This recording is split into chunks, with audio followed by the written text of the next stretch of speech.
नमस्कार विद्यार्थी मित्रांनो, स्वागत आहे तुमचं आपल्या या ऑनलाईन प्लॅटफॉर्मवर. एक छोटासा व्हिडिओ बनवणार आहे तुमच्यासाठी, की जो चालू घडामोडी नावाचा विषय आहे तुम्हाला, या विषयामध्ये आयोगाला नेमक्या अपेक्षा काय आहेत आणि गेल्या काही दिवसापासून मुलं नेहमी आरोप करत आहेत, की सर या विषयामध्ये विचारलं जातं, खूप जुनं विचारलं जातंय. म्हणजे यावेळी जो ग्रुप बी झाली, यामध्ये तो ऑलमोस्ट तो प्राचीन भारताचाही इतिहास होता.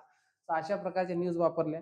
हे कितपत योग्य आहे आणि मग अशा वेळी आम्ही अभ्यास कधीपासून करायचा, की अभ्यास सोडून द्यायचा.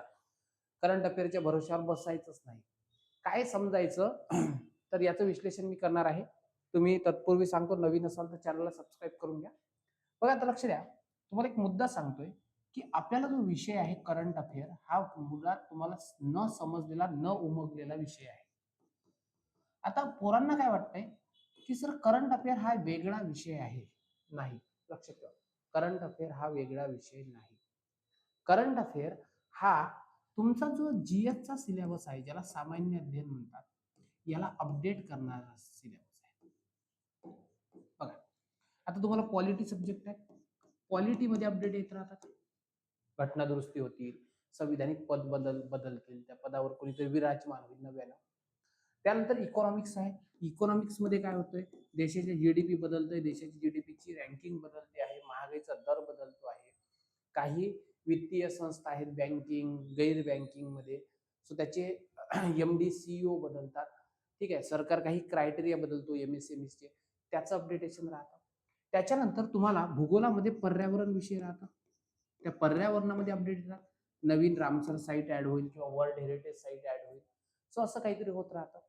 सोबतच जर तुम्ही बघितलं तर तुम्हाला सायन्समध्ये एक मुद्दा दिसतो, सायन्स आणि टेकचा.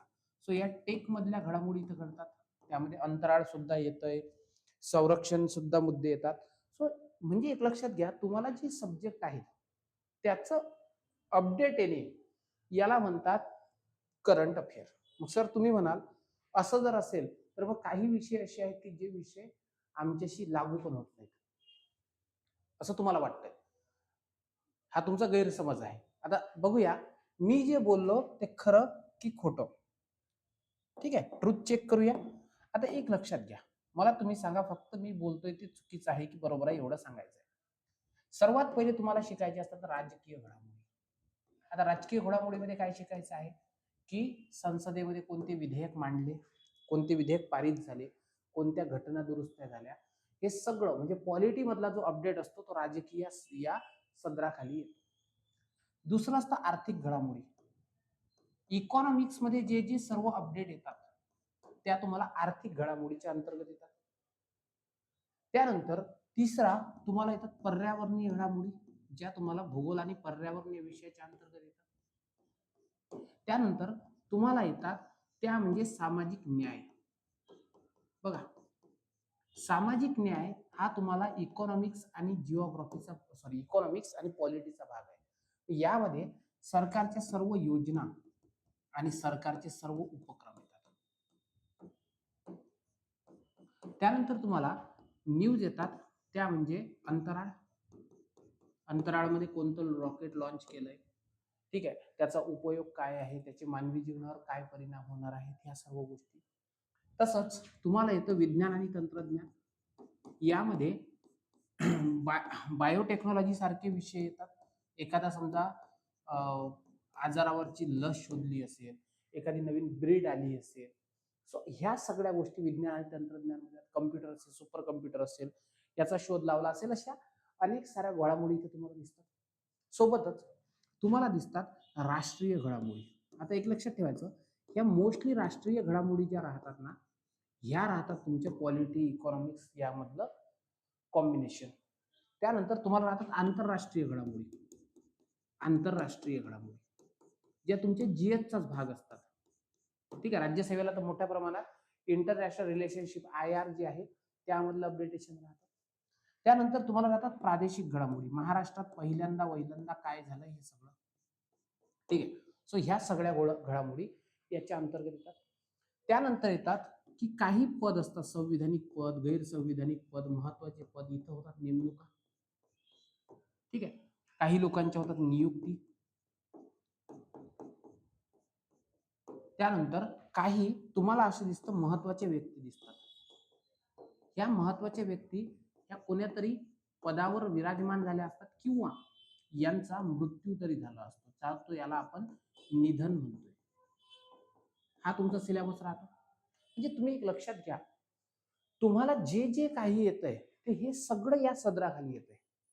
त्यानंतर पहिल्या वहिल्या घडामोडी.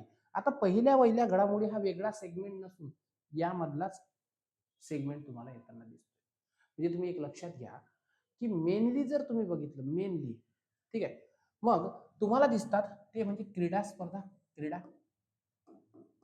त्यानंतर तुम्हाला दिसतंय संरक्षण घडामोडी, जे देशाच्या डिफेन्सच्या संदर्भात आहे. त्यानंतर तुम्हाला ज्या घडामोडी दिसतात त्या आहे पुरस्कार. आणि एक लक्षात ठेवायचं, पुरस्कार तेच लक्षात ठेवायचे की जे शासकीय आहेत, म्हणजे एखाद्या सरकारने दिले असतील, भारत सरकारने दिले असतील, ते चिल्लर चाल्लर कोणत्याही अकॅडमीने दिलेले, कोणत्याही संस्थेनं, प्रायव्हेट संस्थेनं दिलेले, याचा कधीही विचार करू नका. सो पुरस्कार हा एक सेगमेंट येतो. सो असे इतर काही मुद्द्यांचा समावेश होतो. मग सर, ही चालू घडामोडी करण्यासाठी आम्ही कोणकोणत्या विषय कसं कसं म्हणजे स्ट्रॅटेजी ठेवली पाहिजे समजून घ्या. मोस्टली काय आहे माहिती आहे का, आतापर्यंत असा ट्रेंड होत आहे की राज्यसेवा परीक्षेची जर तयारी करत असाल तर तुम्ही गत 2 वर्षापूर्वीच्या ज्या न्यूज आहेत त्या अपडेट तुम्ही केल्या पाहिजे. आणि जर तुम्ही कंबाईन सारख्या परीक्षेची तयारी करत असाल तर या परीक्षेसाठी तुम्ही 15 ते 18 महिने सो याच्या पूर्वीच्या घडामोडी केल्या पाहिजे.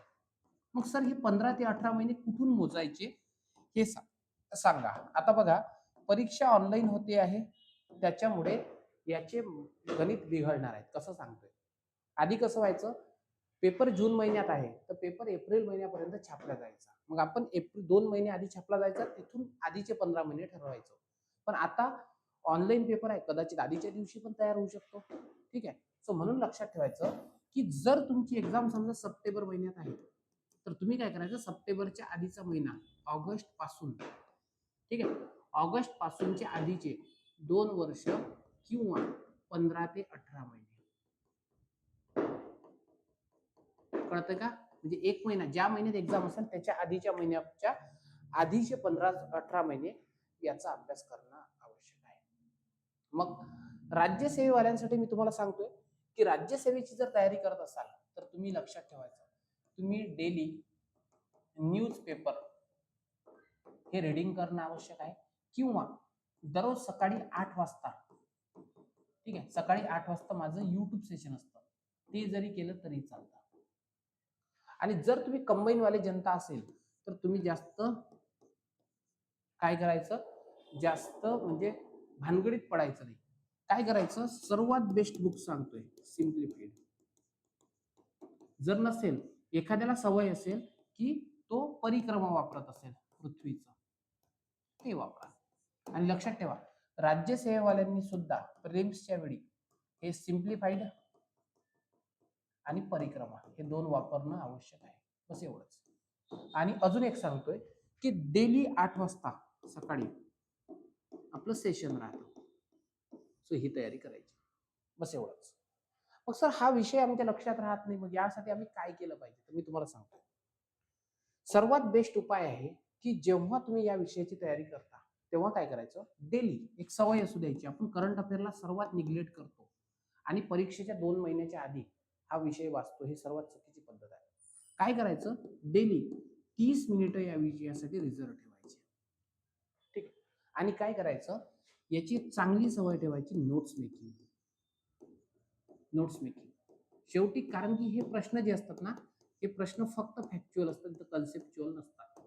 सो फॅक्च्युअल असल्यामुळे, पाठांतर असल्यामुळे तुम्हाला हा डेटा पाठ असणं आवश्यक असावा लागतो आणि तो पाठ करण्यासाठी तुम्ही नोट्स मेकिंग केली पाहिजे. कळालं का तुम्हाला? नोट्स मेकिंग हे सर्वात इम्पॉर्टंट गोष्ट आहे. हे ज्याला कळालं त्याला सर्व गोष्टी कळतील, हे लक्षात ठेवा. आणि एक लक्षात ठेवायचं, जर बनत असतील तर सर्वात इम्पॉर्टंट यासाठी ट्रिक्स बनवा. जेवढ्या ट्रिक्स तुमच्या इफेक्टिव्ह, आणि जर तुम्ही अभ्यास करत असाल मित्रांसोबत, तर मी सर्वात चांगला मुद्दा सांगतोय की डिस्कशन करा. यासारखं पॉवरफुल वेपन कोणतंच नाही. ग्रुप डिस्कशन जो करतोय, जीडी जो करतोय, त्याच्यासारखं पॉवरफुल वेपन कोणतंच नाही. सो अशा पद्धतीनं तुम्ही करू शकता. म्हणून सांगतोय पृथ्वीचं परिक्रमा सिम्प्लिफाईड आणि माझे दररोजचे 8 वाजताचे लेक्चर हे तुम्ही करू शकता. टेलिग्राम चॅनलची लिंक देतो जेणेकरून तुमच्या अभ्यासाला मदत होईल. पवन बी MPSC हे टेलिग्राम चॅनल आहे आणि हा माझा मोबाईल क्रमांक आहे 9881744762. सो माझ्या मते तुमचा जो सिलेबस आहे हा सिलेबस तुमचा इथे आहे. इथे काही मुद्दे हे महत्वाचे मुद्दे आहेत. याच्या व्यतिरिक्त 1-2 मुद्दे असू शकतात.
सॉरी आवाज गेला होता माझा. सॉरी. ठीक आहे. हां, तर मी या बॅचबद्दल सांगत होतो. ही बॅच जी आहे ही MPSC कंबाईन ग्रुप सी ची बॅच आहे आणि ही बॅच 1499 ला असेल. ही बॅच परचेस करताना तुम्ही माझा कुपन कोड वापरा PAWANB20 आणि या बॅचच्या संदर्भात अधिक माहिती हवी असेल तर हा माझा नंबर आहे 9881744762. तुम्हाला कॉल करा. हे सेशन कसं वाटलं डिकोडिंगचं हे मला जरूर कळवा. आता इथंच थांबतोय. Thank you so much. Keep studying.